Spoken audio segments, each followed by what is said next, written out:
Guess what, Roy? Guess Are what? Are we live? We're live. What was that little? I was trying to do the countdown, and I was like, "Are we live? We're live." We are so live. Where's the comments? I see we've got some people coming into the chat room. I don't see comments. Hello.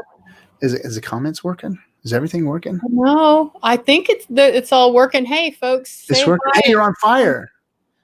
No, we got the sage. We're gonna hey, clean a little bit.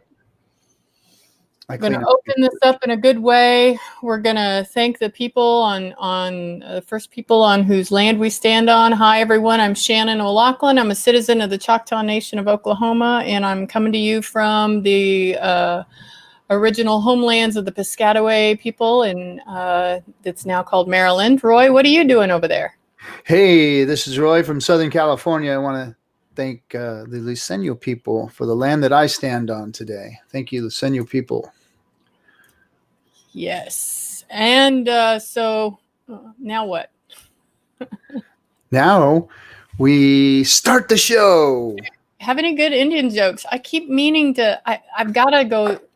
You know, we had Tom Holm was one of our guests a few weeks ago. He's Cherokee, and he tells some really good old Indian stories. I know a lot of good Cherokee jokes, but yeah. I don't want to say them. Well, he used to tell us stories about and jokes about like why Indian men's butts are so flat or why their penises are kind of small and other really, yeah. Is that, I don't know if it's true or not, but what do you mean you don't know? I'm just true. Young and innocent. All right. I don't know what the hell's going on Sunday, Roy. Are we having a weird Sunday? Mm-hmm. Yeah, I think so. So talk about something, Roy. I'm going to bring up those jokes. Well, we don't need to. You don't need to be spreading some lies and shit. I mean, come on.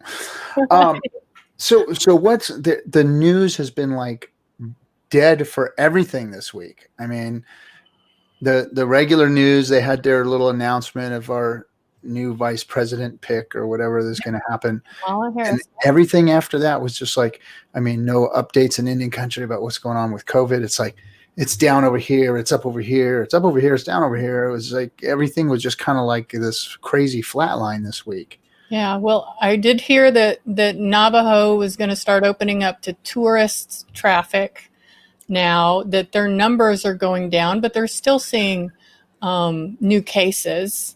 There are other nations whose numbers are going up, like nations up north, and still Arizona and the tribes there are having a difficult time. So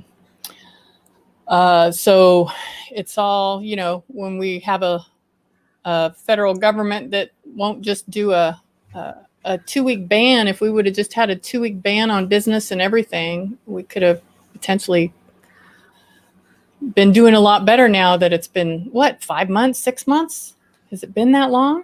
Yeah, it has. It's been that long. Where are we at? Hey, Lance. Hey. Lance here. Hi, y'all. What's up, Lance? Good to have you. Good to have you. Yeah, everyone be sure to just chime in, say hello, tell us where you're calling from or where you're listening from. And glad y'all are with us. Kamala Harris. So this is really interesting because, you know, most of Native nations are strongly supporting Biden and Kamala Harris. Now, when she was running against the other Democratic candidates, her record in Indian country in California was really poor. But of course, she was coming at it like an attorney general and, you know, prosecuting cases and not really respecting tribal sovereignty. But since then, she's been really working with a lot of Native people who are involved in the, you know, democratic machinery. You want my take on this before you get any deeper? Because you know what? I got to call bullshit when I see bullshit, because, you know, it's funny. No, oh, they don't have a great record. And that's how we explain it after they're like, we want them on our side. It's like, oh, they didn't have a good no, they had a shitty record. They didn't do what Native America needed. And there's a reason why. And what is that reason? Either they didn't give a shit, or they had powers that be that didn't give a shit and wanted them to, she was lobbied into it. And now, because they want the vote, they want to get lobbied. They want to lobby us into supporting them. Right. Well, I call bullshit on that. If you haven't supported Indian country from the beginning, and then all of a sudden when you want their vote, you start supporting them, I call bullshit. Now, on the other hand, we have, so, what do you choose? The shit sandwich or the turd, for your election choice. What do you do at this point? Well, of course you have to support the lesser of the two evils and all that kind of crap, just because we're in such a freaking mess right now. But again, I don't want to let people off the hook for not supporting, and then all of a sudden now being a good supporter or starting to become a supporter. I think we just need to be open with everybody and say, you know what, it's time to call everybody on their bullshit now and say, look, we got to expose all this stuff. Why were you like this before? And now all of a sudden it's okay. I just want to make sure that, right. Yeah. Cause what is it going to mean when, there's conflicting interests? Where is she going to land? What does she understand about tribal sovereignty? Well, we know where it's going to end up landing, because as soon as these people are elected and the lobby powers, the moneyed powers start to influence them, that's where the influence goes. Whoever's spending the most money, who's ever dropping the most laws on their desks from the lobby powers, that's where it's going to go. And once again, Indian country will be overlooked if they're not part of that lobbying power. Yeah. Or if that doesn't change, if that system doesn't change, Indian country doesn't have a chance unless that system changes, because it isn't about power to the people. It's about power to whoever has the most goddamn money. Right. Roy, I thought you were the positive one. I was the naysayer. No, I'm not trying to be negative. What I'm trying to be is realistic, because yes, they're going to get the Native people's vote. They're more than likely going to get it if they're going to play their game, and they're going to get on the TV and on the newspapers and on all the blogs and all that stuff, and they're going to talk about this big game of how they're going to do things for or they'll mention, in their speeches, they'll say something about, Native Americans and all of this, how harsh the, COVID's hit them, and they'll try and throw in a tidbit or two just to make everybody happy, and they'll get the vote. But then when it comes time for legislation, when it comes time for tribes that have been sitting there trying to get recognized for 30, 40, 50, 100 years, when it comes time for things to be funded, when it comes time for things to be looked at, when it comes to repatriation, when it comes to reparations, when it comes to all of those things that we've been standing in line for all of these years, what are they going to do? Are they going to do just like every other administration has done that has supposedly been standing there alongside the Native American? That's just what I see, and it hasn't changed yet. And is it going to change this time? I don't know. It doesn't seem like it. Yeah, I know. Hey, oh, by the way, I'm texting our guest for tonight. Hold on a minute. Oh.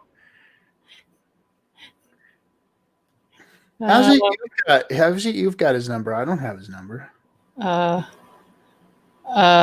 That's because I'm special. Oh. You'll abuse it. Oh. I start shit texting everybody. No.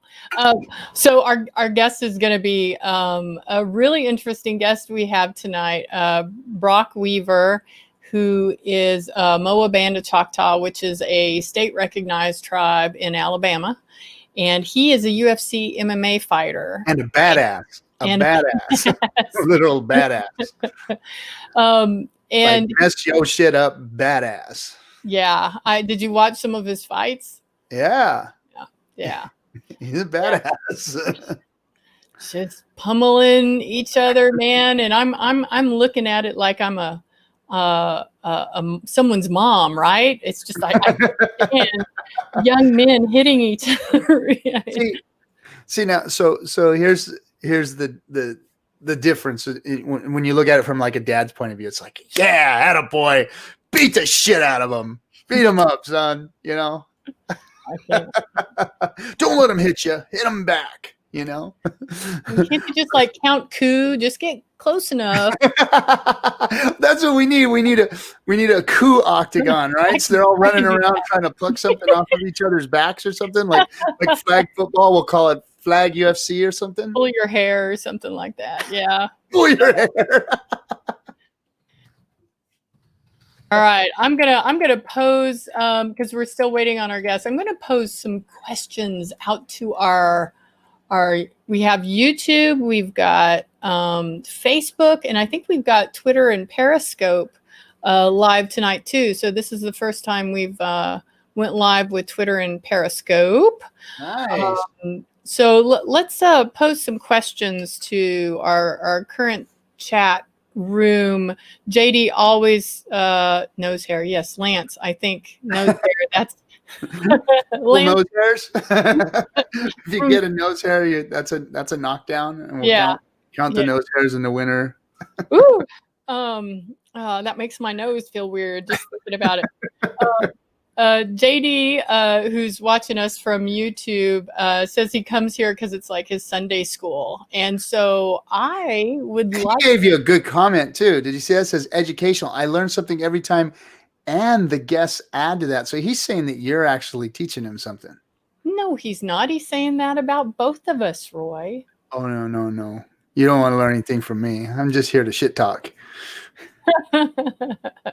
So what are some questions that folks have about Indian country? Because I know what's interesting about working in Indian country is that even, our brothers and sisters have misunderstandings about sovereignty, about jurisdiction, about how much money you get for college. Yeah. Or whatever. And I'm always amazed with how many of us, whether we're urban or we're living rural on the res, we really don't even have education about our own treaties. And not sure where to look for it. So it would be great to hear from y'all either now or through comments or emails later. Tell us what you want to know. Tell us how we can better do some Indian 101. Our chat room is full of intelligent people because every time they're talking, they're explaining and they're asking intelligent questions that transcend, any education that we can give as far as Indian 101. So our chat room is full of some bright people, that's for sure. Yes. What's he said? The education comes from as a whole equals y'all. Thanks, JD. I appreciate that. See, I told you. I know that I've taught you a lot about TikTok. That's for sure. Hey, he didn't shut it down, by the way, either. No, he gave 45 days. I think we're in about the 35-day window before he supposedly shuts it down. It ain't shut down. There ain't no way it shuts down. No way. We'll see. He's crazy. He's crazy. Yes, he is. So, you got any good stories? I know that Roy, you've been gone. You were gone for a few weeks because your father passed away. And yes. And I wonder if you've had some time. And forgive me if I'm putting you on the spot, but I wonder if you've had some time. But I will anyway. to maybe think about some old stories or lessons or wisdom that came from that relationship with your father? Well, this was my adopted father Yeah. that adopted me. And he was a good man. He was a good man. And I learned a lot of things from him. One of the things that I had growing up with him was he put me through a lot of like, how can I say it? Men's rites of passage types of situations. Pop culture-ish, American culture, rites of passage, just father-son things. And that was good because it slowly, the things that we did throughout the years helped to kind of get that out of me, that man thing that we have when we're younger, that I think deserves a rite of passage. And like for instance, the topic we're going to have tonight about the fight game, that is an outlet. And I know that, women sometimes cringe, and sometimes society looks at this thing as, like it's some kind of a brutal, sport or some kind of ancient, archaic kind of thing. But I think from a man's point of view, there's this thing that we have when we're younger it's that testosterone, that just is like seething in us. And you have to have outlets for that, and a lot of pop culture, and today's society, especially with the way they've kind of like taken that away from a lot of men.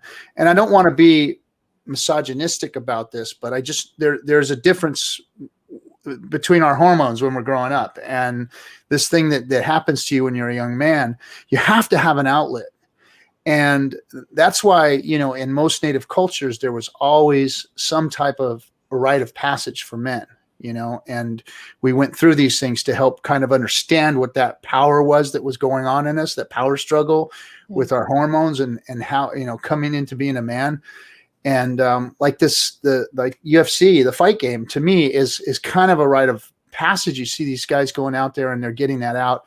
And, and of course it's turned into this other thing where it's, it's financial, and there's lots of money being made, and people are making careers out of it, and guys are going and into the fight game and staying in the fight game until they're in their 50s or so.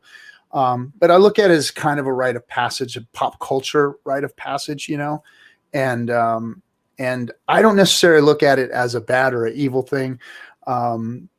So I've always looked at all these different types of pop culture. Like, for instance, my father and I shared a love for guns and going out and shooting. And he taught me about them and taught me safety and taught me how to go out and use them. And, and a lot of people look at that like, oh, gun culture is bad, blah, blah, blah. Well, for me, it was a rite of passage with my dad. He and I had that together, and so all those little things that he and I did, from building go-karts and, racing in soapbox derbies to, going out fishing and doing these things with guns and whatnot, all those things kind of help get that out of me as a young man. And some guys have the fight game, like maybe our guest tonight. And so that was, that's kind of what I reflected on was what my dad did give to me. Was he gave me an outlet for those things as I was growing up. And I didn't have to turn completely to the streets, because I did have a head on my shoulders going, well, my dad's going to kill me if I get put in jail again, or if I get, those, because I did grow up in the streets of LA. So it wasn't all good. My life wasn't, I did grow up in the gang mentality and that whole thing. And then I did escape because the other thing that he gave to me was he was a military man. He was in Vietnam. He's an Army soldier, and he was in tanks, and he kind of gave that military background to me. So when I really had to sow that thing inside of me, I joined the Marine Corps and I became a warrior. And then that really, helped me in that at that time when I was a young man, so and we don't have our cultures don't have what they used to have before. For our cultures were focused on that. They were focused on rites of passages for young men.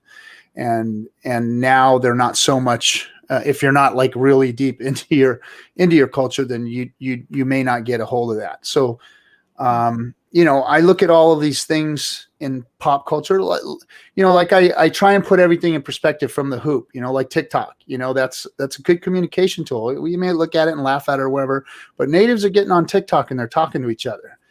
And so all these little things are tools to help us to kind of get through and understand what's going on today in Indian country, and we might not have full access to our culture, but we do have these little things that can help us to kind of get through. And what'll bring you really close to your culture? What's that? Getting your pants ripped off by a buffalo. We forgot about that. Lance reminded us.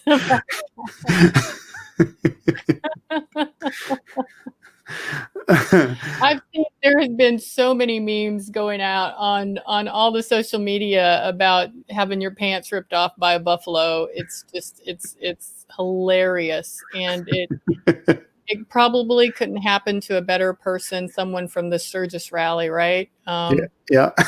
Who goes up to a freaking buffalo? Didn't she have her kid with her or something too? I don't know, man, but the buffalo had its calf there. Oh, that's right. The buffalo had the calf. She got too close. Buffalo said, "Fuck you," and ripped her damn ass up, right? Yeah. But she's okay. She went to the hospital, but God, there's got to be a good old Indian story that ties into that somehow. I'm gonna search for it. If anyone's got a good story, pass it along. Stretch the truth. So what do you think? Should we move to our guest tonight, Roy? Yep. So why don't you give us an introduction, Shannon? Yes, sir. Thank you. So tonight, I'm really excited to bring you our friend Brok Chata Tuska Weaver, who was born out in Alabama and is a member of the MOWA Band of Choctaw Indians, which is a state-recognized tribe. And MOWA stands for Mobile and Washington counties there in Alabama. That's where the tribe is located. Man, he's a MMA, UFC, kick-ass kind of guy. He's young and strong and passionate and really wants to do good for Native America and Native youth. And so without further ado, let's bring up Brok. You got it? Oh, I'm doing it? There you go. There he is. Hey, what's up, Brok? How's it going, bro? What's up, man? Sorry I'm 17 minutes late, but you're not late, man. We were just sitting here bullshitting anyway. I'm on Native American time. Y'all know about that. Oh yeah, we know about that. Don't do that to Shannon though. She doesn't like Indian time. Oh man. Indian time, it also can mean early. Yeah. See, that's what then she pulls that one on me. I'm either really early or really late. Hey. Never time. It sucks. Hey, we're just glad you're here and you have your shirt on. Yeah. Hey. I was wondering if you were gonna come with the shirt or not. I grew up on one of those on the reservation where we can just walk in the gas station with the shirt off anytime and get some chicken. Get some chicken. Yeah. So you are a bird. Yep. I go everywhere with my shirt off everywhere. Well, hell, I would too if I looked like that, Brok. I'm sorry. Hard work. Gotta show it off. I'll have to find a good picture of you real quick here and bring it up. But why don't you, we've got some great people watching us, a lot of people who watch us regularly and they want to know more about you. You want to give them a little bit of story about who you are, where you come from, and what the heck you're doing now, getting all beat up and stuff. Well, yeah. Or not getting beat up, doing really well. Yeah, I've got beat up a few times, and so, hey, but I claim up to him. So, but yeah, my name's Brok, nickname Chata Tuska, means Choctaw warrior, and I even heard sometimes it means red warrior. But I come from McIntosh, Alabama, Mount Vernon and McIntosh, small reservation, MOWA Band of Choctaw Indians, state recognized, like you said, still out there fighting to be federal recognized. Probably would never be federal recognized, but it's there's always that chance. Oh yeah, that's a good picture. Yeah, it is. What am I? See, you're looking like that. You're walking around without your shirt on. That's all there is to it. Oh yeah, yeah. I had makeup on in that picture too, by the way. So that's why I look so good. And but yeah, since I was 12 years old, man, fighting is on where we're from, man. The MOWAs, we're known for two things: partying and fighting. And in the Mobile area, anytime somebody's around a MOWA, they're always on the guard. And growing up was just being the light-skinned MOWA and just being I was smaller than everybody. And I'm talking about all of my friends, man. We grew up like brothers, and everybody in McIntosh, everybody's like everybody's uncle and cousin and brother and so. And it's I was always, like I said, the run of the litter, man. And fighting, I fought everybody, all my friends, and probably lost to all of them. And it just dug in me, and I was like, man, I got heart. I'm not scared to fight. Maybe if I take this serious, and I found a local gym, started training a little bit, and got into a couple MMA fights and some local bars, and lied about my age, said I was 21, was 16, looking like I was 12. You know, got puberty yet, and they let me in bars and fought grown men. And I come up on the short end, first couple amateur fights, man, and just all my friends like, hey, man, you lost in the streets, you're losing in the cage, maybe this sport ain't for you. And I was really, really thinking that, and I just dug deep, and I said, I ain't gonna quit till I win. And I finally won, and that hooked me, man. I was like, I gotta feel that plenty more times. And for the last 14 years, man, I just been running with it, and I have not took no shortcut to the UFC. I've been overlooked my whole career, was always the underdog, and always liked it that way, And just recently, probably the last 3 or 4 years, I really started getting behind my Native American history, trying to learn, trying to dig and just learn as much as I can, and really started repping it and the bigger stages and getting seen and really seeing that I've been an inspiration to young natives around. And I just have so many ideas, man, and my platform can only grow with every time I win the UFC or anytime I get in those cameras. And just what I could do is probably, with just believing in God and just keeping faith and just staying true to just being a good person. I think, I can make a big noise in this world.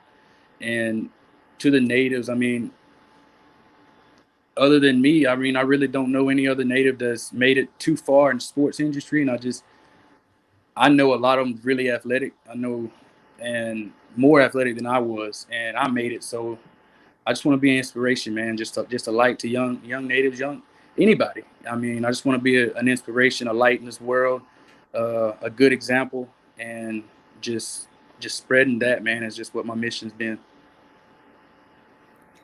Wow. Well, that's a really powerful story. What is it like where you grew up? Like, what's MOWA like? I mean, I know I'm from the Choctaw Nation of Oklahoma. I know what that's like. But in Alabama, I know there's one federally recognized tribe that was recognized recently. That's the Porch Band of Creek Indians. And there's no other federally recognized tribe in Alabama, but I know there's other like smaller bands of different southeastern tribes like yours. I know MOWA has wasn't there a Quaker school at MOWA or something like that? What kind of school? A Quaker school, a Quaker or Friends school? Oh yeah, like a community place. Yeah. Called the Quakers. Yeah. Yeah. We that's kind of like where we grew up and played basketball at and had basketball tournaments and like community services and stuff. They kind of shut it down now, man. It's really nothing. They took down the goals, and they it could be to the community too, man. MOWA has been real reckless and not took care of the community. And I guess the tribe got tired of it and shut it down, low funded. It was, who knows, Yeah. Wow. So what is it like? I mean, is a small community? Do y'all have any of tribal land, or is it mostly just close-knit families? Yeah, we're kind of built. I would say the reservation is probably three little small towns put together. I would call that the reservation. Our tribal grounds are actually very small in the middle of Mount Vernon, which is probably about 10 miles from where I'm born and raised in McIntosh, and that's where we have our powwows and our festivals and our dances every October. They're getting smaller and smaller by the year. I mean, I remember when I was a kid, they were huge. There was all kinds of tribes coming, and there was so many dances, and there was so many concession stands. And now it's getting very small. I really don't know what's going on, but um, yeah, it's it's a lot of country, a lot of woods. We have no street lights actually. Uh, $2 stores, two gas stations, a bank, post office, and that's it. And Mm. everything else is dirt road. Yep. Yep. Nice. So what'd you think of the fight this weekend? Oh man, I was pretty bummed out. Daniel Cormier is actually one of my good friends Yeah. here recently since I got in the UFC. Me and him joke around, and he's from Slidell right there, and he's a big LSU fan. And of course, I'm Roll Tide, so we always playing around. We see each other at the fights and bumping heads. Roll Tide, LSU, and he kids around how LSU finally beat us, and we joke around. So I was definitely pulling for DC, and it was his last fight. I would like to see him go out with a win, but Yeah. it was a tough fight, man. You know, and DC still did good, man. And I think it's time for him to hang it up, though. It's always a time a fighter needs to realize that it's a time to hang it up. I mean, you get old, you get out of your prime, everything slows down, and you take a lot of damage on your body already all these years, and it's your legacy. Like Anderson Silva, man, he should have stopped. He's only hurt his legacy more and more the more he fights. You know, he should have stopped a long time ago. And some fighters just with whether you win or lose, you just need to just kind of go out on top. You know, like GSP, he went out on top. They keep trying to bring him back, but he's like, nah, man. You know, I'm gonna go out on top. I'm gonna stay retired. You know, and that's the smartest thing to do. When my body tells me, hey, Brok, it's time to stop, I'm gonna listen to it. But I'm 28 right now, and I got 5 more good years in me, I think, or maybe more. At least. At least. Man, I'd do anything to be 10 years older than you. How old are you? I'm 52, so. Oh man, you don't look 52. Thank you. I hung up my gloves 44. a long time ago. You really? Man, Roy and Mike are fighting in their 50s. You could do it. Oh man, no. That's looks real painful at what's going on in those octagons these days, man. You guys are getting better and better and better.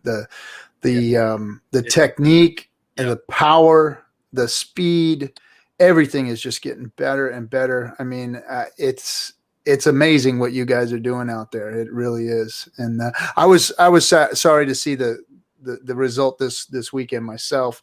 I did think that he came in looking a little bit like his age. He probably could have trained maybe a little hard. I'm sure he trained hard, but I just thought he came in looking a little overweight. Yeah, them heavyweights, man. They they don't care. They don't. Heavyweights at weigh-ins eating pizzas, killing them. Man, I hate you. I hate you because you guys are starving yourselves to make weight, right? Damn near killing you. I mean, I think that's probably the hardest thing on you guys is the weight. It's not necessarily the fights and the beatings you're taking, but it's the weight. It's the making the weight is like killing you guys. Oh yeah, we're cutting years off our life every time we make a drastic weight cut. Sure. Yeah, they said that Chris Cyborg almost killed herself a couple of times doing that. Oh, I have too. That last fight where I took it on late notice and cut 30 pounds in 8 days. My kidneys shut down. The UFC doctor tried to get me to back out of the fight, and I lied to him and told him I felt better the day of the fight. Pride got in the way, and I was already there and already suffered my body through that weight cut. I was like, I don't care if I'm cramping up or not. I'm gonna fight, take my L. I could have backed out of the fight and still got paid my show money and not took an L on my record, but pride got in the way, and I definitely learned off that, not to.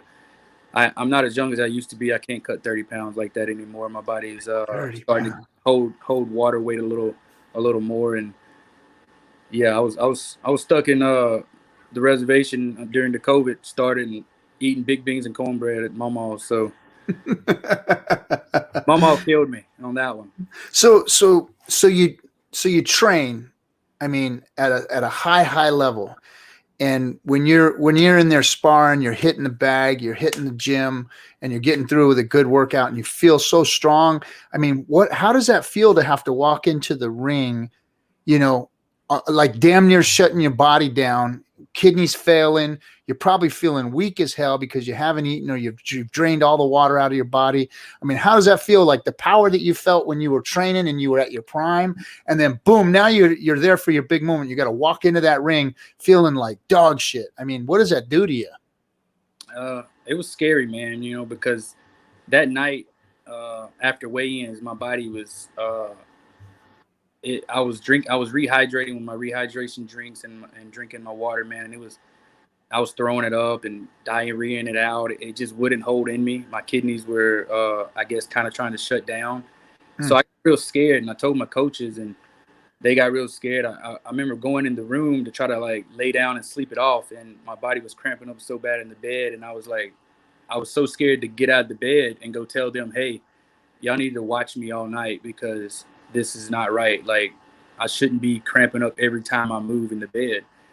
And I stayed up real late that night, and the UFC Dr. Davis talked to me, and he was like, hey, man, you're probably having acute kidney failure. You probably don't need to fight. I'm going to call you in the morning at 7 o'clock, see how you feel. And I woke up that morning and actually felt a little better. So I was like, okay, maybe I'm feeling a little better. Maybe I can fight. So I told him I felt better. And as the day went on, my body started to shut down again. I just didn't really tell nobody. My coaches kind of knew. They know when I'm ready and when I'm feeling bad. And I got to the fight, and I just having to psych myself out the whole time. And I was like, man, if I get in there and I start cramping up.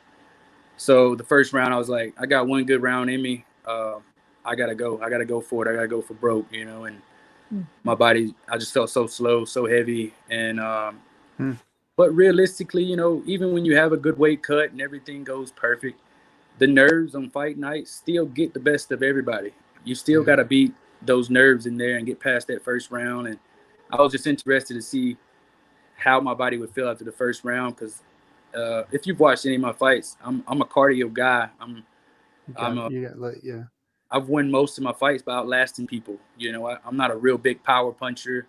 I'm a good counter puncher, combos. I see stuff, and I grind it out, man, with my heart. I get in there and test you and see if you can go into deep water with me. And my body shut down that second, man, and I really had nothing left. And he got the win. But I've had bad weight cuts and fights like that, and knew what to expect. So I knew what I was going into, and I just threw a 50-50 chance up. And I was like, if I lose, I lose, man. But I told Dana White and the contender, hey, I'll fight 8 times a year, sick or not. I won't even tell you. And I didn't tell him. So I lived up to my word. But lesson learned, next time I'm going to tell him. If things go wrong, but hey, Dana, man, hey, I'm sick. I'll let me feel better. I'll fight again in a couple of weeks. But so far, I'm a little under 4 weeks out, and weight cut's going perfect. I'm actually above what I'm supposed to be right now, or under what I'm supposed to be. So if I keep on track, this time weight cutting shouldn't be a problem. So let's just see. We got a few questions. Roy, you want to bring up some questions from the chat? Yeah. So JD asked you if losing a fight is a good way of, and he said he asked this in a respectful way, not in a smart ass way, but is losing a fight a good way of learning? It's the best way. The best way. Damn straight. All through my career, I would go on these long streaks, these long winning streaks, and then get too comfortable, and then I have to be humbled again, and then I'll go on another streak and get humbled. And I mean, I think I've seen pretty much every fighter kind of does that. And it's just learning not to get comfortable. Before I lost this fight, I was on an 8-fight win streak. Haven't lost since 2016, I think. Yeah. So I got in the UFC. I got my contract, and I felt like I got a little comfortable. Staying in Alabama, training with my team there. They got good coaches. We got a couple good training partners, but you need to be around people that's got the same job as you. Because when you get in the UFC, it's a job now. Definitely since they signed an ESPN, they're fighting every week. We can literally fight 5 to 8 times a year now, and it's a real job. There's no time for vacations hardly. There's no time for big breaks like I used to like to take and get real fat and eat everything in sight. I got to stay in shape. I got to take 1 week off and then back at it, and I was staying home, and I knew I needed to be out here in Miami at ATT training with, half the UFC roster. And I just didn't make the move. I was like, oh, I'm gonna win this fight and get the money. Then I'll get out there.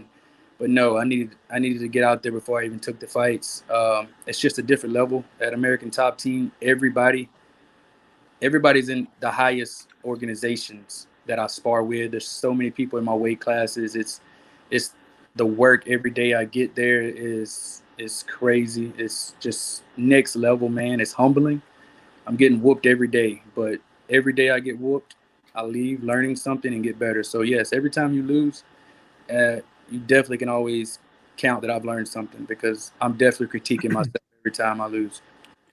So you're living in Miami. That's where you're training at with Top Team? Yeah, Coconut Creek. In Coconut Creek. Yeah. Now, do you still reside back home on the res, or are you just around there living there, or you actually live on the res still?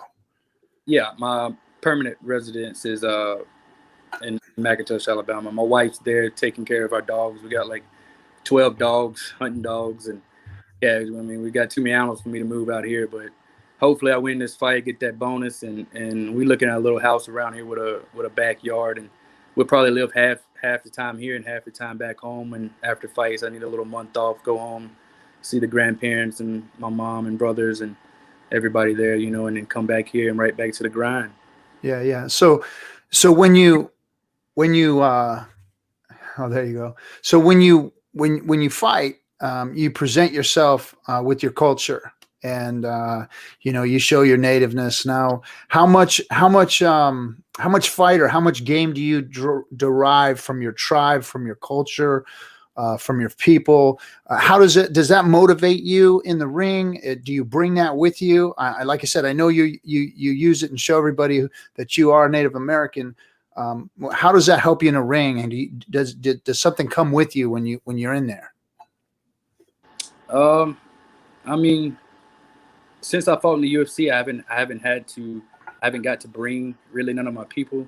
I've always been big fighting around Pensacola because it's near Mobile, and a lot of the tribe would get to come to the Pensacola fights, and I would have 150 MOWAs there, man, screaming MOWA all night, and they would always put extra security guard around my section.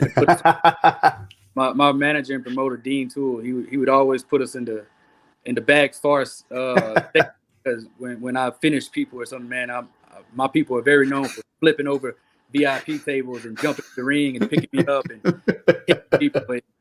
So they always, I've been fined a couple of times because my people just get too rowdy, man. And some MOWA pride then, right?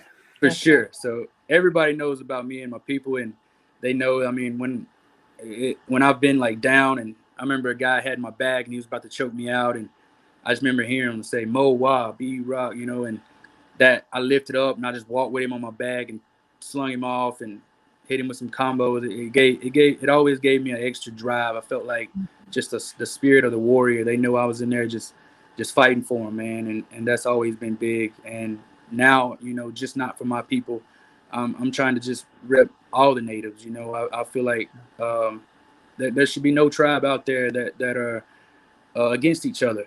And I've heard of that, and even with us with the Creeks, being so close to them, we've had some past bad history, and that got carried around through generations, and I just want to put a halt to that. I mean, the world's going through a crisis right now, a racism crisis, and I think I I've even been around people that are more racist to natives than they are any other culture and stuff. So just to, like I said, man, be a light to the natives and to anybody, and just show that you can be a good person. You can make it, man. Just don't give up. There's so many times I wanted to give up. There's so many times people told me to give up. There's so many times I was so in a low place, and I just kept my faith, man. I believe in the Lord, and He's really helped me through life, man. He gave me a great wife.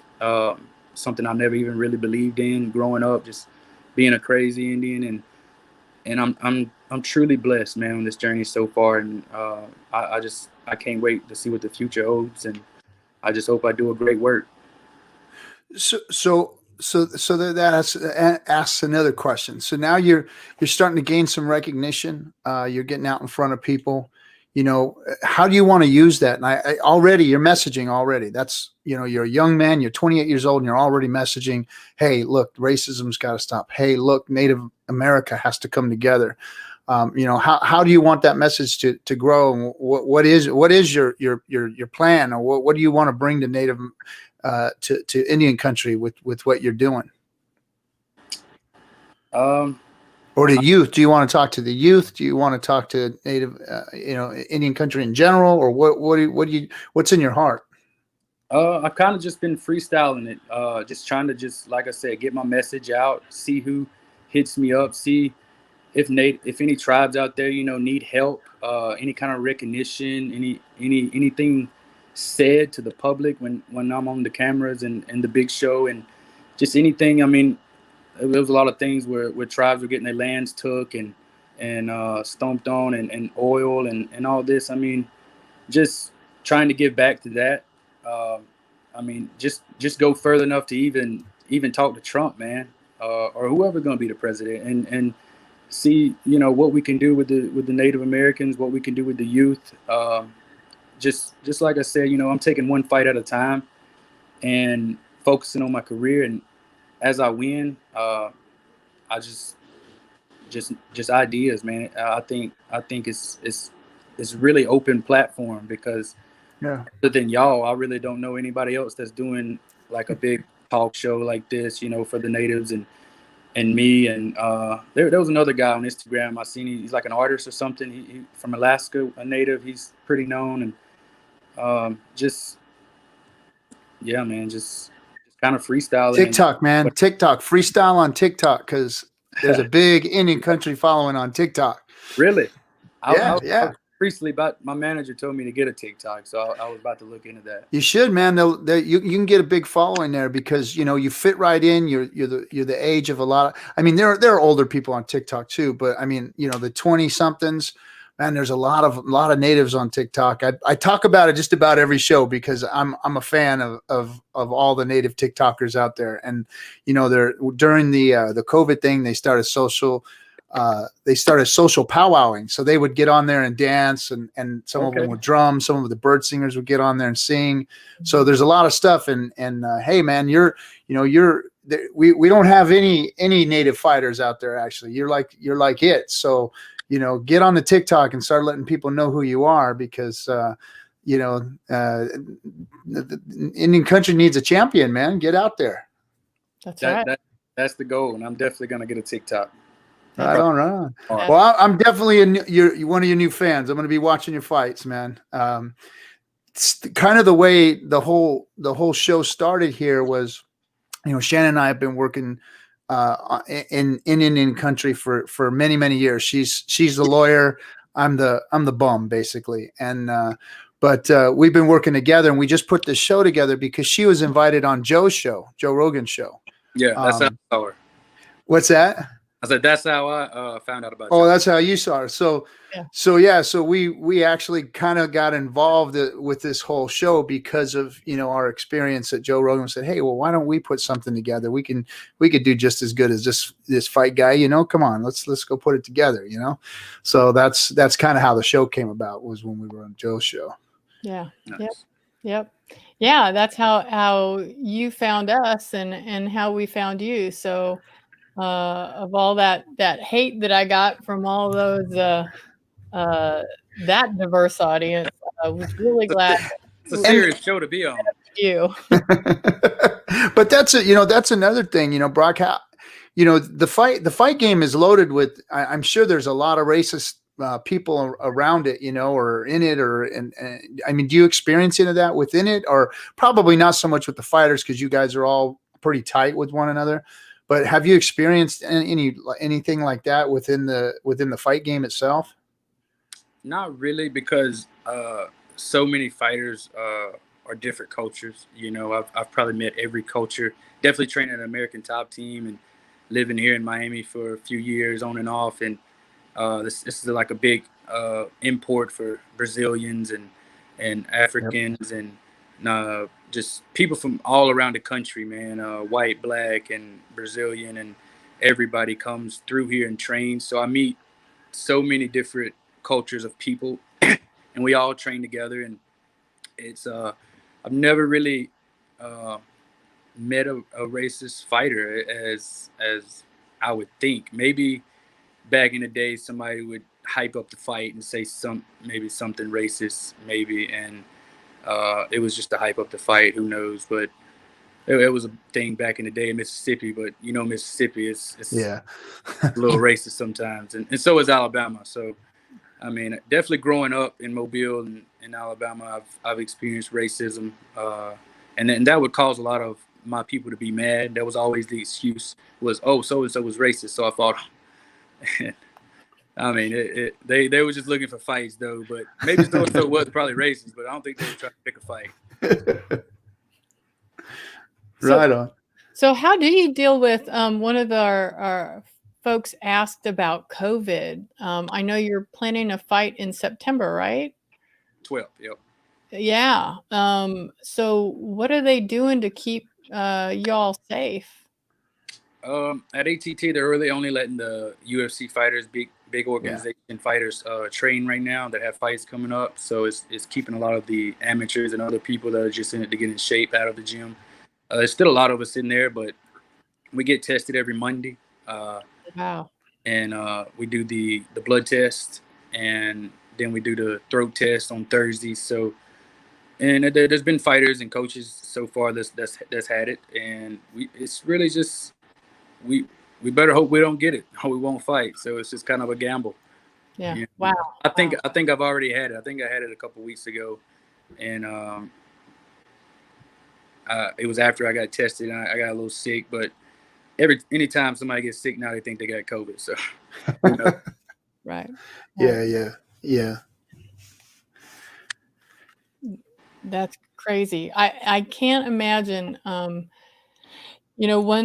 thing that we often see done with someone who's going to represent Indian country, like you are, is that often you get put in a box. So people want to see you in a certain way to kind of prove your Indianness or to kind of show that you're Indian, instead of like really showing who you are as MOWA Choctaw.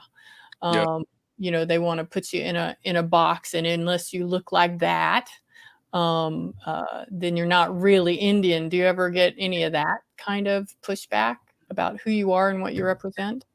Oh yeah. I've got a lot of negative feedback, I guess, from a couple of tribes out there.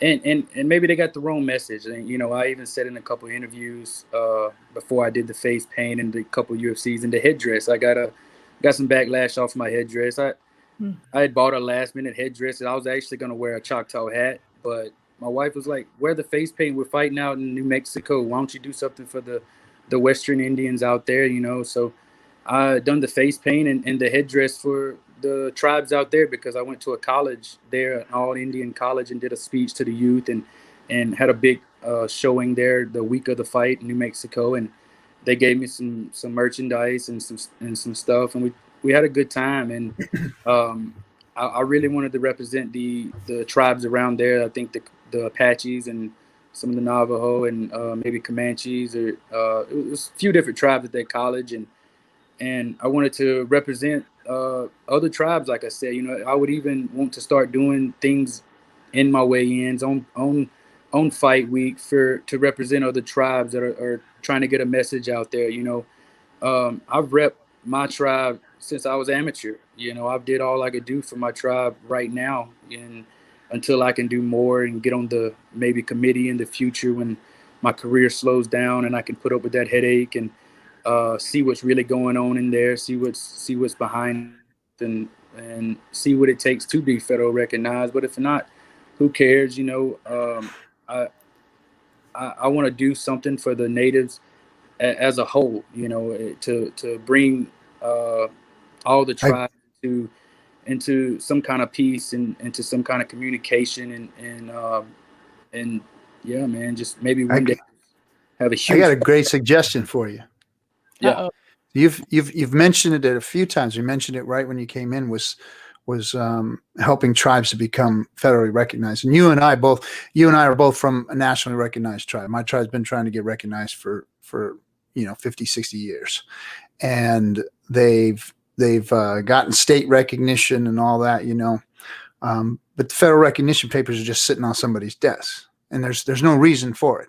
And I know that there's a bunch of other tribes the same thing, and and it's time for that shit to get up off the desk. And True. Nobody's talking about it. Nobody in mainstream is talking about that issue. Oh yeah, the Redskins need to change their name, and oh yeah, COVID's really affecting Indian country, these types of things. But one of those items that doesn't get talked about often is federal recognition of state recognized tribes. And you just said, hey, I'd like to rep for those other tribes, and I can see how. And now you telling us that, hey, I'm trying to rep for other tribes out there by wearing a headdress or doing those things. And so, of course, somebody gives you shit because, obviously your tribe's not a headdress wearing tribe, but you didn't have that intention when you walked out there. You were like, hey, I'm trying to rep for other people here. I'm trying to be Indian for everybody and trying to show respect for the land that I'm standing on. Like we did in the beginning of the show, we said, hey, we're going to represent the Miami tribes, the California tribes. Even though I'm from Louisiana and you're from Alabama, we want to represent the tribes, the land that we stand on. And you being a Native person, that means something to you. So that's how you wanted to walk in the ring, was by repping those tribes in that land, and you were respecting that. That's the message that people need to know about you versus you running around with a headdress. But what you could do is when you go into your weigh-in, is you could put the name, somehow write a name of one of these tribes that needs to be federally recognized on your head. And they'll be like, what the hell is that all about? And then one day you might be able to say, well, the reason I'm doing this is every time I come out here, I'm going to put a different tribe's name that is not nationally recognized. And maybe you guys will get the message one day. Maybe that's something that you can do. I really thought of that same exact thing. Like maybe. Did you? Yeah, writing it on my chest or something in red, that was definitely an idea to reach out to a state recognized tribe like mine and really just start shouting out, hey, get them papers out, man. What's taking y'all so long? What's the issue? And well, maybe write a bunch of them all over you and go, what is that? Well, these are all the tribes that aren't recognized. True. And I'm trying to recognize them in front of everybody and show you that there is a problem that nobody knows about, and that there's a bunch of tribes out there that are being ignored by the federal government. And these people have existed since time began here in this country before the government was even set up. So why would we not recognize them? That kind of message. That could be powerful. And you as a young man, you got like you said, you got at least a good 6-7 years left in the ring. So you got some time to get out there. Yeah, that's the goal, man. Just try to help out the tribes, man, and go down as somebody that's just be an inspiration. Yeah, Lance is one of our thought leaders in the chat room. He's always got some good stuff to say, but he says, put Kamala and Joe on the spot and ask them to sign recognition papers. Put who? Kamala and Joe, the two Democratic hopefuls for president. Kamala. I don't know how to pronounce Kamala yet. Kamala Harris. Kamala. I actually thought about saying in the next post-fight speech, just give you a little brief. Maybe I'll say it, or maybe I won't. It's according to how my adrenaline is and how I'm feeling that night, and how frisky I'm feeling, and I was gonna call out Trump. I was like, hey, Trump, if you want a better chance of winning, let's do something for the natives, and get them behind you, because right now they're probably not behind you. To say the least. That's true. And you're going to be in Vegas, so there's some really strong tribal nations there. Paiutes are there. I like to go out to Reno. I work with some tribes out there outside of Reno, and one thing that we do on the show is we recognize on whose land we're on now, because most of the time people in the United States don't even know that we still exist, or whose land people are standing on now, whose land got taken away from them. And so that simple recognition of I'm here and I'm on the homelands of these native nations. I mean, people are like, what? There are Indians here? Yeah, I get it all the time. And you've got such a great platform of young people and other people who probably know nothing about Native Americans except for you, right? Yeah, really. I've heard plenty of time, man, natives are still alive. Yeah. Yeah, when we beat your ass in the ring too. We're still here. Yeah, we can take care of business. Take it back one boxer at a time. We come from a long line of warriors. A long line. Oh yeah. Oh no, this is great. This is great. So do you have I know you're recently married. And she's a fighter as well, right? Yeah, she fought and trained for a couple of years. She had a neck injury about 2 years ago, and she hasn't been able to really get back at it because it was kind of serious neck injury, and those things don't really heal too good. So she's helping Team Brok out, and we're a good team together, and I'm pretty much with her at my fights undefeated. She's never seen me lose, so good. I'm bringing her to the next fight. She's gonna be in my corner. Yeah, that's beautiful. Gotta get her back in there. She does my hair. She does all my face paint. She's really good at drawing my face paint on. I always suck at it, so when she's not here, I always have the worst face paint ever. And she's definitely the helpmate, man. She's great. I gotta bring this up. Lance just said, name your moves after tribes. That's like 500 plus different moves you could name. This is the Hopi. This is the Kawia. This is the Choctaw. The Tommy Hawk. The Tommy Hawk. Elbow. There you go. When I go to WWE after fighting, that's gonna be. I'm gonna have the Tommy Hawk. I'm gonna kind of steal the people's elbow from the Rock and turn it into the Tommy Hawk. There you go. So what are your so you have the fight in September, and then how often do you fight? Because you were talking about 5 or 6 fights a year. When is your one after September? You never know. You fight, but they're having fights so much now because of the deal in ESPN. So I've seen people. I got teammates that fought 1 week and then 2 weeks later turn around and fought again. If you stay in ready and you didn't suffer any injuries and your weight's low, you could fight again. And so I'm trying to fight and get this bonus money and get this house down here and bring some of my dogs down here with my wife and get right back in it and fight maybe again in October or November and get right back in it, get a new contract and just keep fighting and make my way down the ranks and get into the top 10 and try to make some noise, man. And I get into the top 10, I know the world's gonna be shook then, and I know natives are gonna be making noise then. So, oh yeah, definitely. So do you think that this so the reason why you guys are having more fights now is maybe to make up in the UFC for the COVID, kind of getting rid of all the fan base as far as coming to the fights, so now they don't have that type of revenue or anything anymore? Because I mean, you haven't fought yet with nobody in the ring and with nobody in the audience, right? No, I did that. Yeah, my last fight. Oh, you did? How was that? It was real weird. Like I said, man, I'm used to fighting with like when I fought in the Contender, I brung one of my boys there, and he's probably like the craziest one. Is always in the crowd. He sounds like by himself like 10 or 15 MOWA. He had me hype. He helped me win that fight. We always feeding off each other's energy during those times. And then we went to New Mexico in February, and that place was packed out with tribes, man. I'm talking about loaded with tribes. I fought a Mexican. Wow. That's actually from Mexico City. It had a few Mexicans, but when I come out, man, I'm talking about that place. I ain't never ever experienced something like it. The energy, it was almost too much. I think I got too amped up. And So Indian country had your back that day, huh? oh man, dude, That's cool. That was is cool. It was crazy. Then I got a legal need, and then I just fought this last fight month and a half ago in Vegas with no crowd at all, and it was real dead in there. And plus, I had those mental issues, the weight cut, and kind of at first started off feeling like almost like a sparring match, you know. And it was weird, but now I know what to expect. Coming 4 weeks, I know how to fight. I know how to prep myself mentally, and hopefully I'll be better off this time.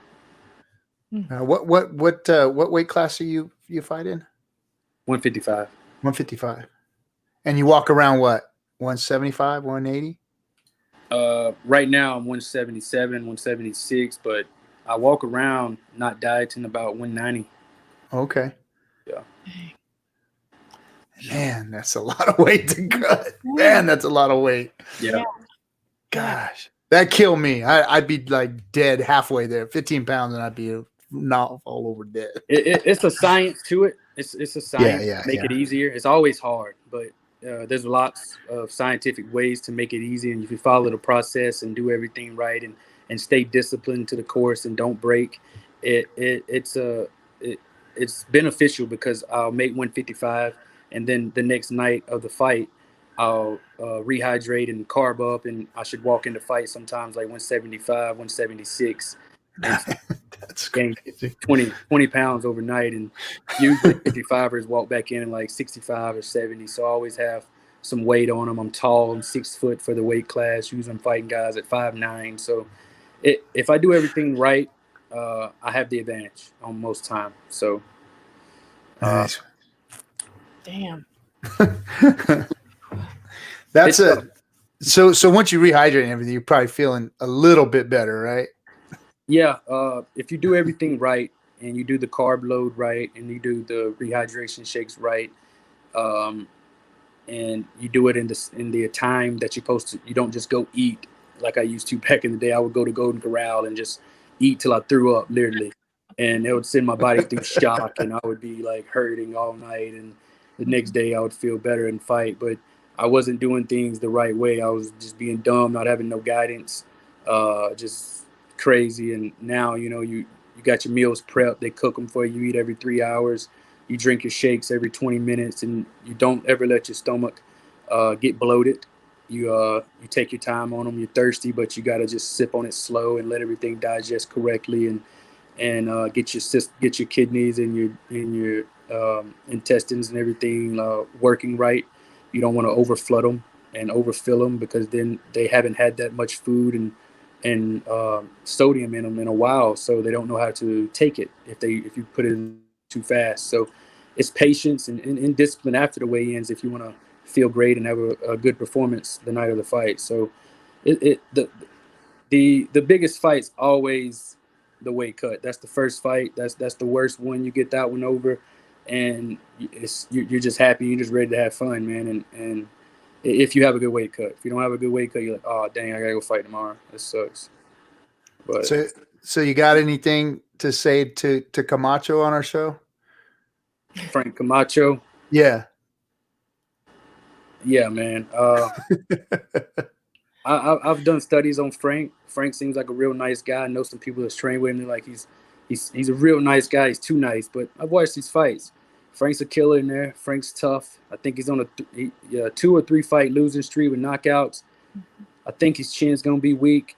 I need a knockout to get my hype back. So, Frank, you got to go in the first. You got to go in the first. Got to go in the first. Knockout. It can't be nothing else. All right. You heard it here. Yeah, we're gonna send good. He's thoughts. gonna yank the crank. We're gonna get all our sage going. And we're gonna get all our sweetgrass, and we're gonna make this. Oh yeah, we're gonna be rooting for you, bud. That's for sure. That is for sure. You got new fans here, so the Red Hoop Talk is gonna be officially your new fans. We're gonna be following you close. Thank you. Yeah, you got some good words from folks coming in. Yeah, and I'm excited to hear you talk the way you're talking, being such a young man and actually want to make a difference in Indian country. That's, I'm going to be honest with you. When we first saw who you were, we were like, okay, is he playing Indian, or is he an Indian, or is he what is he? What is his game here? And from the outside, of course, you're a showman. So you come in. I mean, and all fighters are showmen, and you came in. But your explanations of why you're doing the things you're doing, and where you come from and your background, and the pride in your tribe and with your MOWA and your people being back behind you.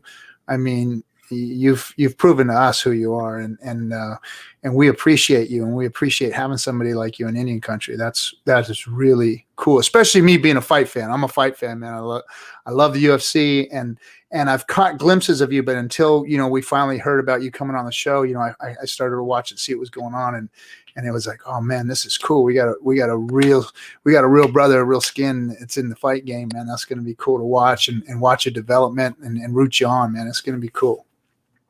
Thank y'all, man. That's like I said, that's the whole reason, man. Getting natives together, and being a part of a tribe, a one huge tribe, maybe a team, and just make some noise. We like that. And then one day I hope to meet you in person, Brok.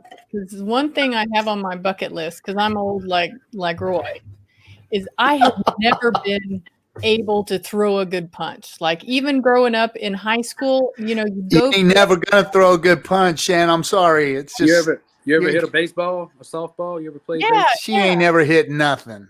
Bullshit. Yes, I have. Throwing a good punch is the same rotation and same technique as hitting a ball. Really? It's all in the hip. The power comes from the ground. It generates from the ground, and you channel that through the punch. And it's same rotation as swinging a bat. So show us your punch, Shannon. Just throw one into your hand. Just let's see it. Come on, show them. She can't even hit her own hand. She's gonna save that. She's gonna save it. I'm gonna save it. I gotta find someone to practice on. She's gonna show you how to throw a punch. And the first person who's gonna get it is me. Yeah. I'm worried I'm gonna break something on my desk here. The camera's gonna go flying or whatever. But that's like, I really want to throw a good punch. And we have a Congresswoman, Sharice Davis from Kansas. She's Ho-Chunk, who's a boxer. She is stacked. She's awesome. I don't know if you've ever looked her up. But Congress? Yeah, she's a Congresswoman. I'll find a picture of her. She's a boxer too. Yeah. She's awesome. In fact, she just told Trump to fire the head of the post office, but that's another story. But yeah, you should. Sharice Davids is a young. Let me try to find a good picture of her, or her bio. But she may be someone you even want to reach out to and interview yourself. She's congressperson. She's got some pull to help us get some of that recognition done. Yeah, that's the whole point of all this stuff. Is meet those politician Indians. Yeah. Yeah, those politician Indians. Here she is. This is she is in U.S. Congress. This is her old website, but I wanted you to see a good picture of her. She's a great woman. She's doing some good work in Congress with Deb Haaland, who is another Native woman in Congress who represents New Mexico.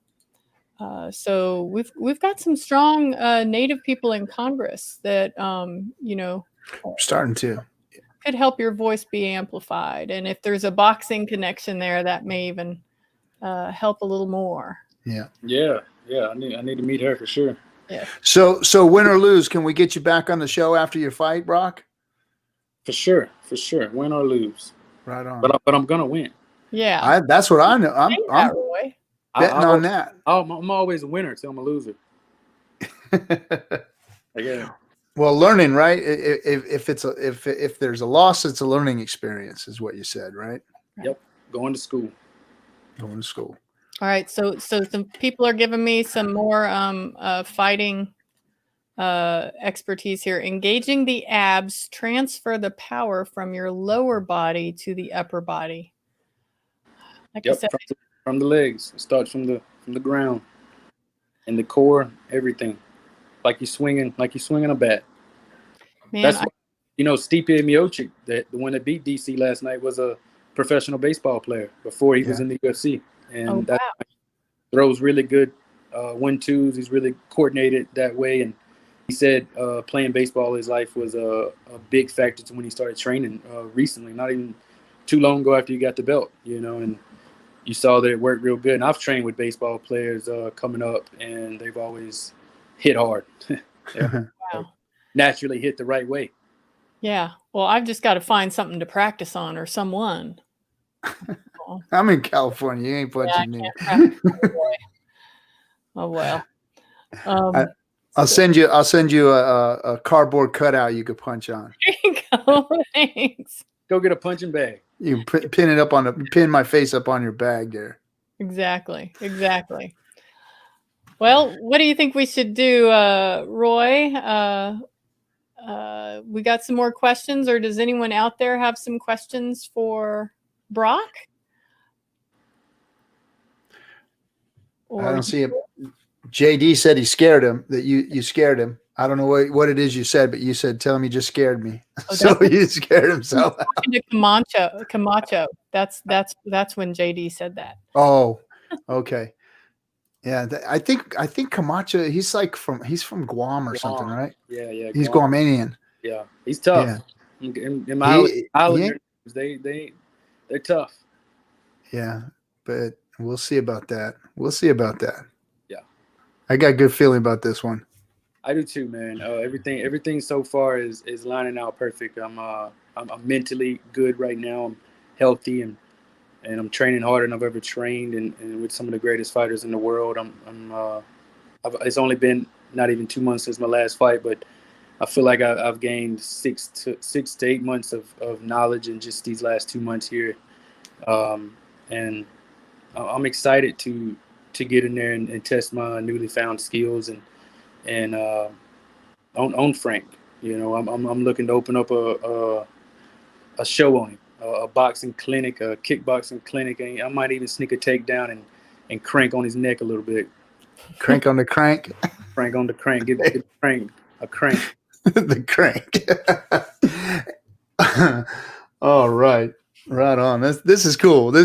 We got a fighter now in the family. That's cool. That's right. Gotta have at least one. Hey, so are you gonna do something? Are you gonna do something after the fight? Are you gonna say something to kind of, like your thoughts here? You said, I'd like to do something native for Indian country. What can I do?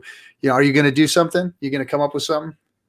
Of course. Okay, so we'll be watching for that then.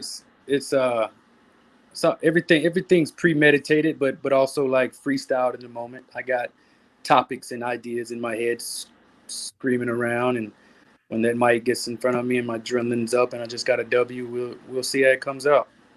Right on. Cool. We'll be looking for it. All right, Lance is asking a quick question. What's the best workout that helps with MMA? What's your least favorite workout? The best for simple, basic MMA is bag work. I learned early in my career, Roy Jones Jr., training and growing up around him, and some of the topics he gave off was punch the punching bag an hour every day when you're starting off to get your form right, to get your muscle endurance and your fast twitches and everything perfect. Don't just hit the bag. Actually, learn technique and work that technique on the bag numerous of times. And with repetition, everything come a long way. You know, for probably the first 5 years of my career, I trained on my own a lot and just hit the bag and ran hills on the reservation and ran around it like Rocky, man, and just played my Eye of the Tiger and just got in the zone and just I would hit the bag for hours and run for hours. And my least favorite workout is probably running long distance. I know I got to run long distance when I got to cut a lot of weight. So that's probably my least favorite. I got to burn these calories and sweat this weight off. So. A really good suggestion from one of our chat is missing and murdered Indigenous women, missing and murdered Indigenous people is always a good awareness topic. Man, Brok, if you don't know about the crisis of missing and murdered Indigenous women on the res, especially like where there's extractive industry going on, oil and gas and all of that, our women are just disappearing. They're being kidnapped. They're being sexually trafficked, and oftentimes, you know, federal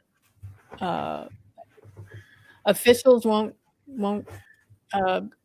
what's the word? They won't investigate. They won't seek out who did all this wrong, and the statistics on it are just horrendous. And I don't want to be politically incorrect about what I'm going to say here, but you know, it's not the Karens who are being taken out of the Walmart parking lots in freaking suburban America that are being sex trafficked. It's women on reservations. It's young girls, you know, in third world countries.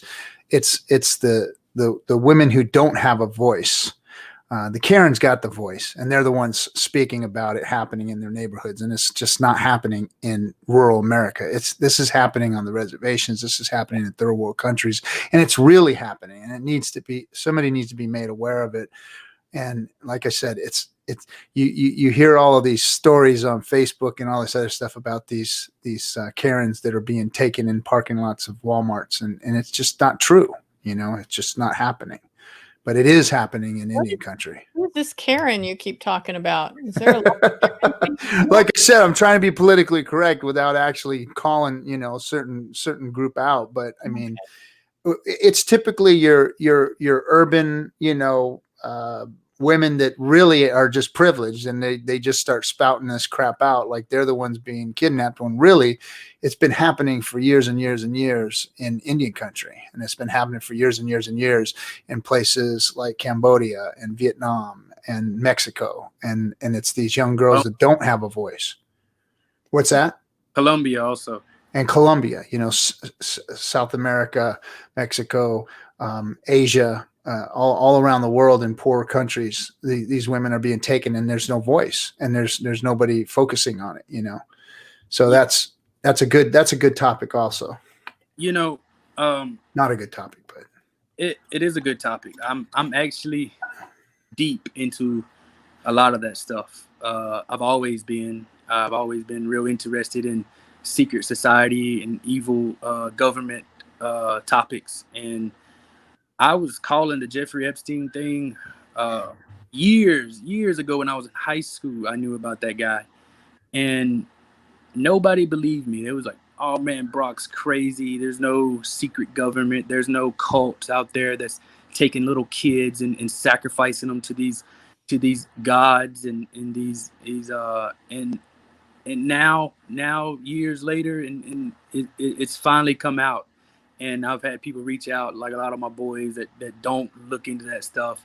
And like, bro, you saying this back in 2010 and 2011, like, you were right. I was like, bro, I told you, because I accidentally went to one of these Mardi Gras balls, a secret Mardi Gras ball, but it was really an occult thing. And I actually got invited. You could only get invited there. And it was in Mobile, and it was a secret Mardi Gras.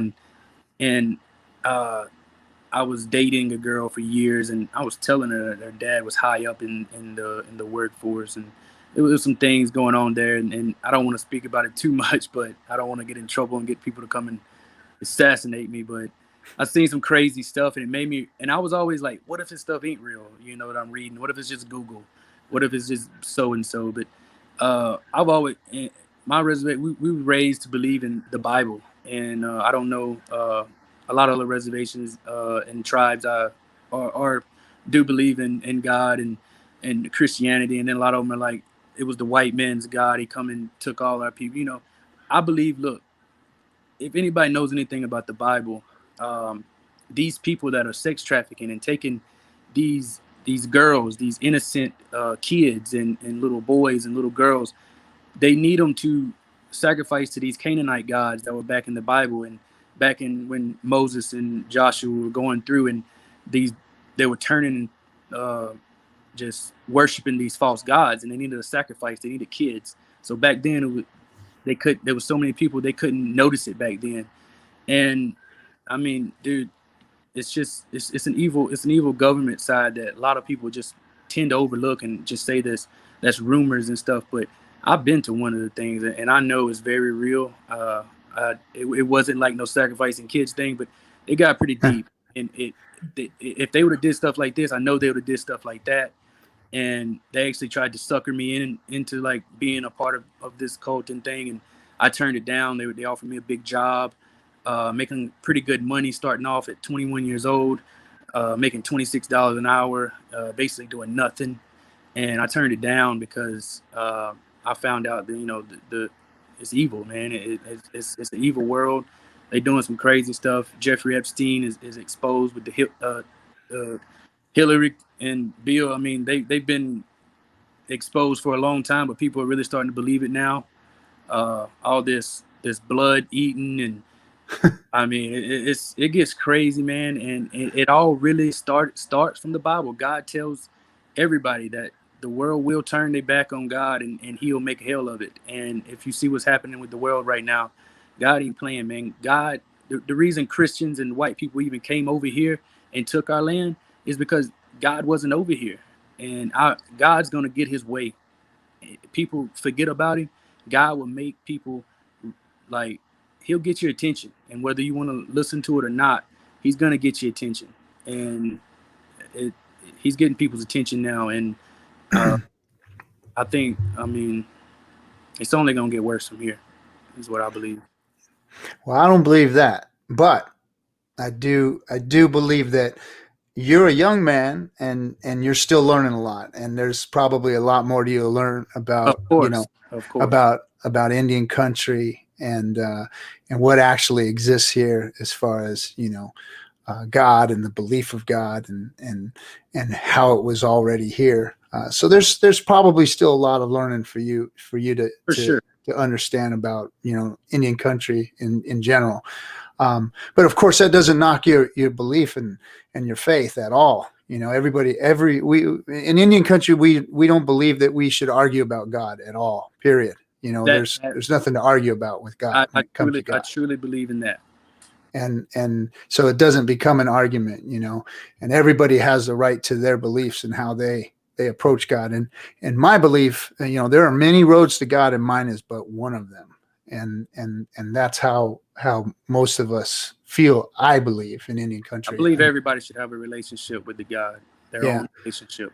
And as far as what we were talking about, and there's a lot of noise on the internet about abduction, and that's what I was trying to get at when I was talking about the Karens and the because there's so much. The internet is such an easy place for people to just pour out anything they want, Yeah. And the statistics are this: there are a lot of human beings being trafficked.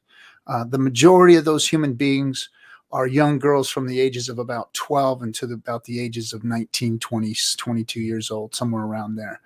And it's sex trafficking, selling them into prostitution.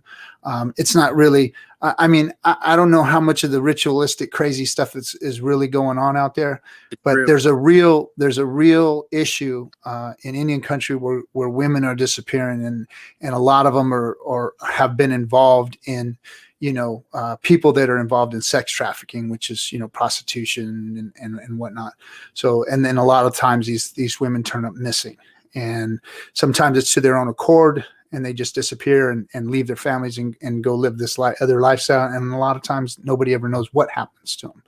So it is a big issue. It is something that's going on.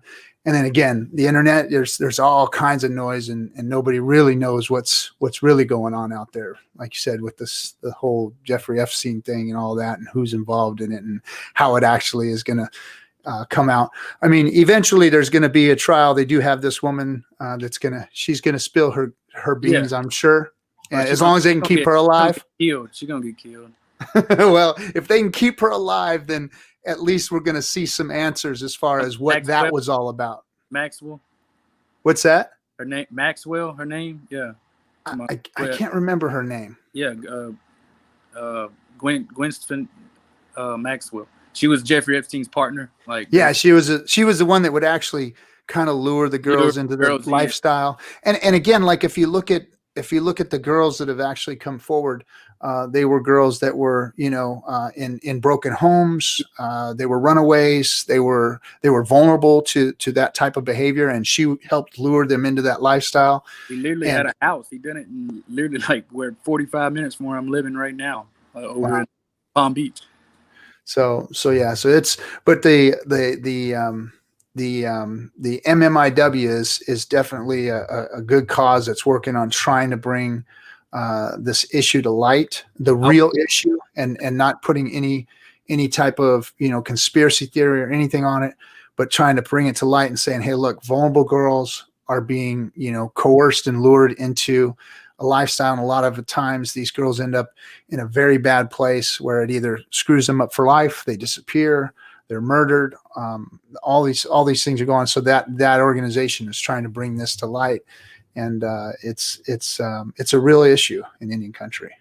I'm glad you told me about that organization. I didn't know that one exists. I was actually in one of my post-fight speeches. Like I said, I meditate on a lot of things to say, and when the time comes, whatever I feel would come out. But I definitely been thinking to acknowledge how the world is being, and the sex trafficking, and just living here in Miami, driving and looking up on the toll things and seeing child abducted and gray Tahoe, and 10 minutes ago, it is so crazy that they've been putting on the tolls and the signs, driving under the bridges, and it's crazy, and I'm glad that there's a Native American. I'm not glad that there's a Native American thing going on like that, but I'm glad that there's an awareness that I can talk about and I can shout out. So that is definitely something I'm going to put one in my speeches in the near future, maybe the next fight. And because I think because people don't even know that Indians exist, maybe. So if an Indian girl comes up missing, who even knew she existed? Nobody's going to leave to it, right? So. And that's a big problem. That is a big problem, especially like on the res, and coming from reservation yourself, you know that those people are overlooked, and especially women in society have been overlooked. So it just gets deeper and deeper and deeper to where they just become an invisible person almost, and that's what they're trying to bring awareness is to this issue. And the reality, when we see those alerts go off on our phones and all of our phones start making all that noise, and we see it up on the highway, 9 times out of 10, these are people that know the person that's abducting them. This is people within their circles that are doing this. It's planned. They watch. They got to. They don't just come up and boom steal you. They're definitely being paid good money probably, and they watch you. They know your routines. They know what's going on, and they've did it a few times probably. So, if somebody get paid $50,000, and they done got paid $50,000 a few times for doing something that they probably thought was easy, then they're only going to keep doing it, man. Yeah, well, like I said, there's organizations bringing awareness, and keep an eye out for them so that you can get informed about what's going on out there. Sure. So, any other questions out there? Any other questions or anything else, Brok? How about you, Brok? You got anything for us? You want to ask us anything? For us? What tribe are you from, Roy? I'm a Deus Caddo from Louisiana. Most of my tribe went to the Caddos themselves went to Oklahoma, and they're all in Oklahoma now. But there's a small group of us that stayed in Louisiana, or the clan's name is the Adeus. and that's why we weren't federally recognized. The Oklahoma Caddos are recognized, but the Louisiana Caddos, which is the Adeas clan, is not recognized. They're state recognized, but not nationally recognized. So that's who I'm from. Kind of like Shannon's Choctaw is recognized and my Choctaw is not. Right. Exactly. And there was a lot of that happened because our tribes got split up, when they were making land grabs and they were moving us all around. Some of them said, "Hey, fuck you guys, we're staying," and some of them said, we'll go, we'll take the land, we'll take whatever, just leave us be. And, they left. So there's a lot of that, mixture but we're all, it's funny because like the Caddos in Oklahoma and the Caddos in Louisiana, we all have the same type of culture. We all have the same dances. We all have the same, social events. So it's like, even though they were separated, they still brought together by culture. And so it's like, there's no denying those people that, hey, they're part of that tribe. So why don't you just recognize them? They just decided they were going to stay, A lot of, I get it that a lot of, the court system, it's a rumor. I don't even know how true it is that when my tribe tried to get federal recognized a few times, they said we was too mixed with white and black. And, so I don't know how true that is, but maybe that could be reasons why yours maybe too. Do they say that they're not full blood?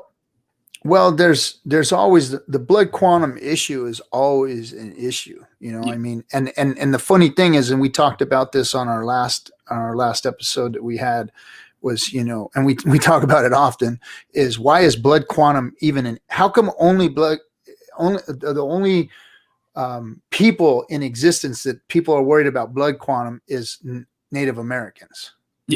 Why is it you have to have a certain amount of blood, but if you were anywhere else mixed, they call you whatever, but for some reason, because they want these tribes to go away, because all of these tribes that are still here are really the owners of the land here. All the treaties were broken. Every one of them still should really own their own land, should really still be sovereign nations in and of themselves. But the U.S. government needs the Indian thing to go away. They need the Indian problem to go away. So blood quantum was a way to do that eventually, because eventually you'd be bred out and you wouldn't have any more people in your tribe or any more people to add to your tribe. Yeah. So it's the only nations in existence that can't accept you into their nation because you don't have enough of their blood in you.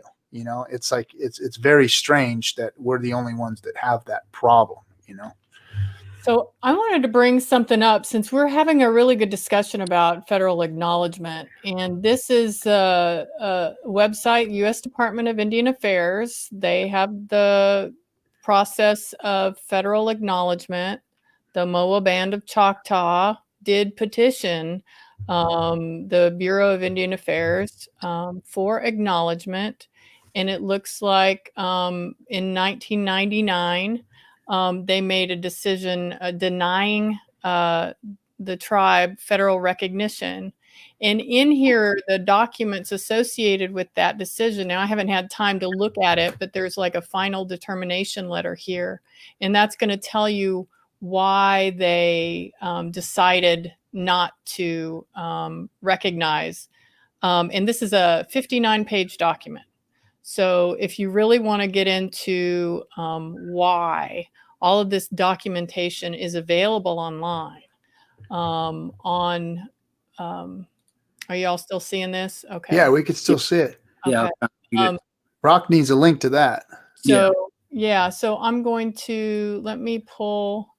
Now this is just MOWA's, and I'm going to put it in a comment post. But this will take you to the Office of Federal Acknowledgement for all of you who want to learn more about what the Department of Interior does in its federal acknowledgement process. I know the Association on American Indian Affairs, we've been involved in this issue and have even helped some tribes through the process. I think we're successful in getting a tribe acknowledged, but it's an extremely difficult process. The other types of acknowledgement come through a direct legislative act from Congress or through a federal court decision. So like the Shinnecock tribe, I believe, is it Shinnecock or the Yucachog up in New York, a federal court actually determined that they were federally acknowledged.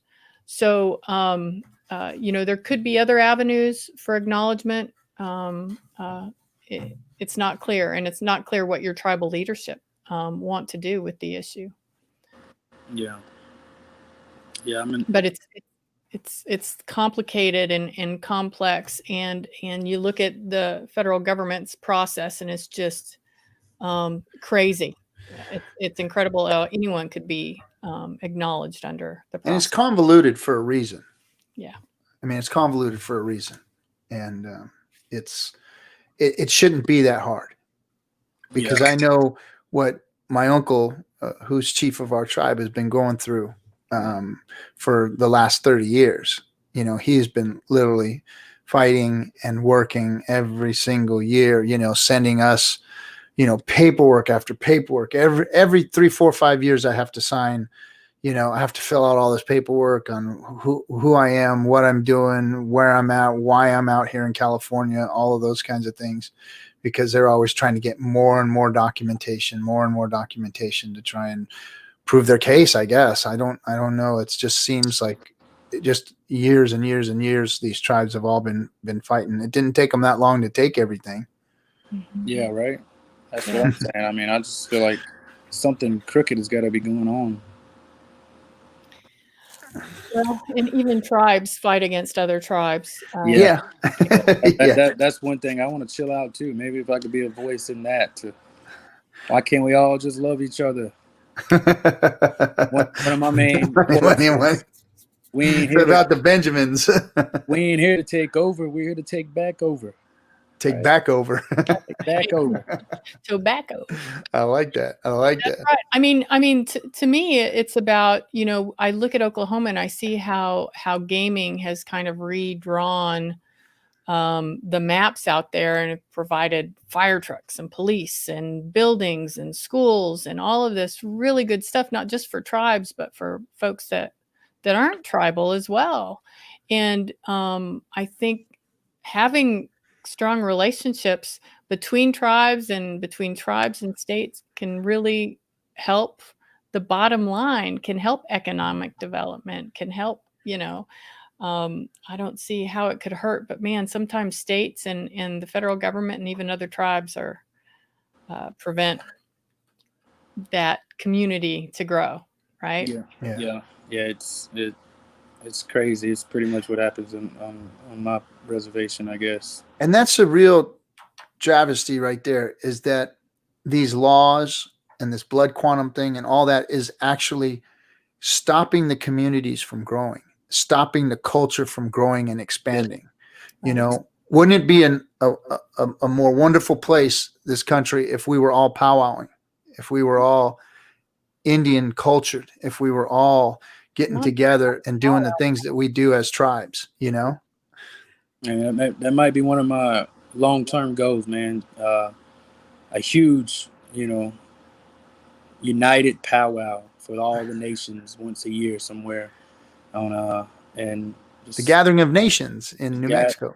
Yeah, you're right. It's already one of those, but we got one of those, but it's still not as big as it could be. That's for sure. That's what I'm saying. I want to let's make it huge. That the news can't even hardly contain it. And really start something there. Right now the country's at a weak point. We could probably make some damage this next year or two in the native world. And so, like I said, we ain't here to take over. I mean, we're here to take back over. Take back over. I like that. This is a perfect time to do something.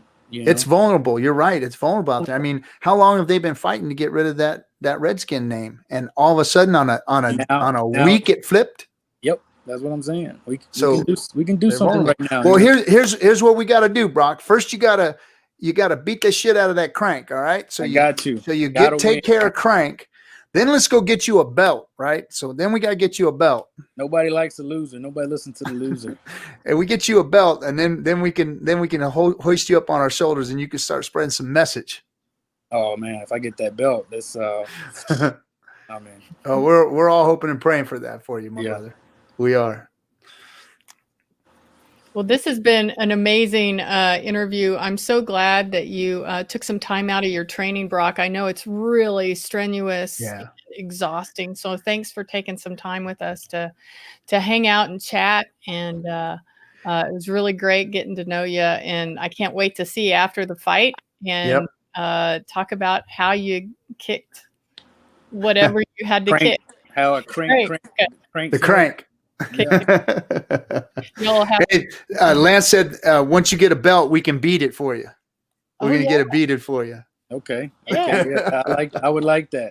That'd be cool. That would be cool seeing the belt beaded on. and that's something else too, man. If any tribes, if there's tribes on here, if any tribes want me to wear something that's special to your tribe or shout out, during fight week on my Instagram, I have plenty of followers around there, and y'all hit me up on Instagram, Brok Weaver UFC. Give me some ideas.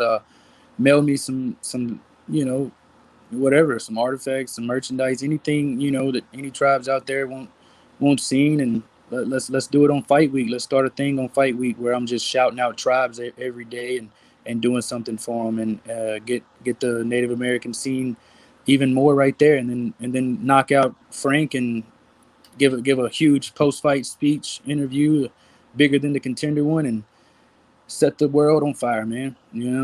Right on. Cool. Well, Brok, you got fans, man. Maybe we can check in with you every once in a while before the fight, and maybe just get you on for a quick second, say hey, and see how you're doing. For sure, hit me up. Just don't hit me up on the last day of weight cut. I'll hate No. We ain't gonna talk to you for the week before. That's for sure. Yeah, but yeah, just anytime, man. Y'all hit me up. Y'all got me email. Y'all got Angela's contact. I'm always down to come on Red Hoop, man. Right on, Brok. Awesome. Part of the fam now, right? Yep, yeah. You're part of the family, man. Part of the family. One tribe, one love. I like it. Right on. We got your back, buddy. We got your back. Thank you. All right, Brok. Well, you have a good one. Appreciate you coming on, and we'll catch you on the next one. Yes, sir. I thank y'all, man. God bless. Y'all take care. Take care. See y'all soon. See you later, See Brok. you soon. Oh, he was great. That Brok, was awesome. If you want to, we'll talk to you later. Oh, he's gonna get up. That was great. What a strong young man, still learning, and growing and fighting like hell. Yep.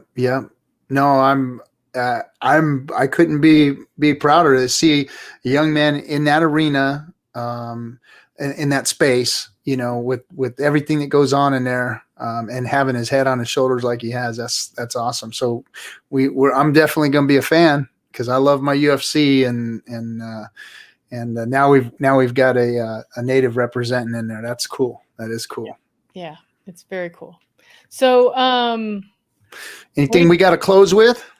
Well, we got to say next Sunday at 7 p.m. Eastern, we're going to have Sandra Whitehawk with us as our guest. Sandra is a citizen of Lakota. She's Sinkangu Lakota. Again, I hope I said that correctly. She can correct me next week. She's one of our board members for the Association on American Indian Affairs. Very strong spiritual and cultural elder. She also serves on the National Native American Boarding School Healing Coalition. And so I think we're going to have a great time. She is a fun grandma. So we're going to have a fun grandma conversation next week. And like I'm gonna have to wash my Lakota shirt and wear it for her. Oh, there you go. And then, of course, this is brought to you by the Association on American Indian Affairs, the Open Nonprofit Serving Indian Country. Our repatriation conference is coming up, and there's scholarships available if you want to attend. So please look at our website for that. That's all I got. Right on. All right, Shannon. Well, everybody, thank you for coming and joining us. Thank you, chat room. You guys always rock like usual. And we will catch you guys all next week on Red Hoop Talk. See you in TikTok. See you on TikTok. Bye-bye.